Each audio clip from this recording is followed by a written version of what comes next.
Rejoignons maintenant où nous attend depuis Marseille Madame Sabine Bernasconi, maire du 1er et 7e arrondissement. Madame Bernasconi, bonjour et merci d'avoir accepté notre invitation. Comme je le disais à l'instant, vous êtes maire du 1er et 7e arrondissement, des arrondissements clés de la cité phocéenne, comptant notamment la célèbre artère La Canebière, qui est l'une des images, si ce n'est l'image principale de la ville. Vous êtes à l'initiative des Dimanches de la Canebière. Pourriez-vous nous en dire un peu plus ? Oui, les dimanches de la Canebière, c'est la Canebière piétonne, une fois par mois, le dernier dimanche de chaque mois. Une Canebière qui propose une programmation culturelle tout le long de son kilomètre, puisque la Canebière fait 1 kilomètre de long, et où les Marseillais et chacun peut se retrouver dans un climat apaisé pour se promener, pour venir à la rencontre de la culture, de jeux pour enfants, pour venir aussi participer à un grand marché des producteurs locaux ici à Marseille, mettant en valeur à la fois la force culturelle de notre ville, de notre centre-ville, mais également toute la Provence.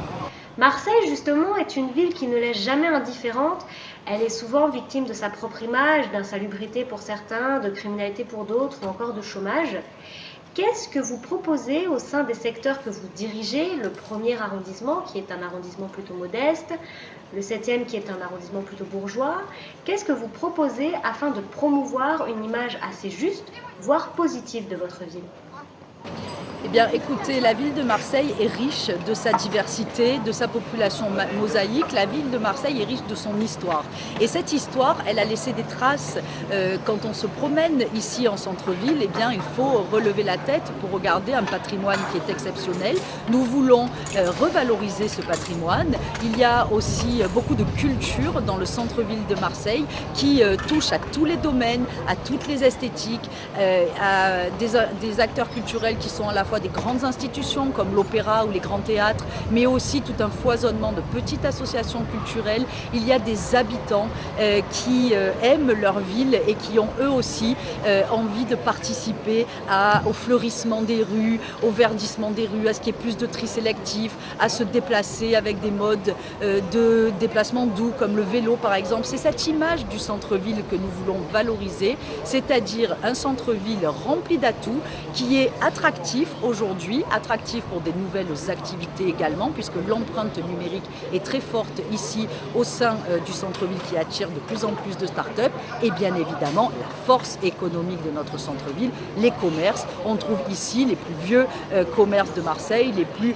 remarquables, et un foisonnement commerçant, culturel et bien sûr tout ça empreint d'histoire, et c'est absolument l'image qu'il faut retrouver du centre-ville de Marseille, mais que les Marseillais n'ont pas perdu. C'est plutôt les médias extérieurs qui se focalisent sur des choses effectivement qui peuvent arriver à Marseille, mais qui ne sont pas la caractéristique de Marseille.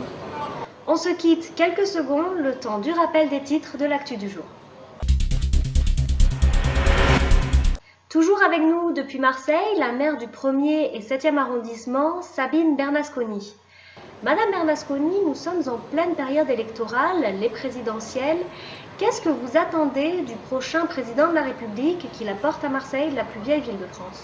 Eh bien écoutez, nous souhaiterions, nous l'équipe municipale, que le prochain président de la République soit attentif aux problématiques marseillaises, qu'il nous apporte à la fois de l'aide financière, pas seulement que de l'aide sur la politique de la ville, mais sur l'ensemble de notre politique culturelle, parce que par exemple l'opéra ne reçoit que 400 000 euros de l'État, c'est pas assez. Il y a des grandes institutions qui ont besoin que l'État soit présent et viennent en accompagnement des politiques municipales. Et croyez-moi, aujourd'hui, l'État s'est un peu mis à l'écart de ce point de vue de la ville de Marseille, qui a bien évidemment besoin de tous les partenariats constructifs qui iront dans le sens de faire évoluer cette ville, à la fois dans son développement économique, mais aussi dans son développement social.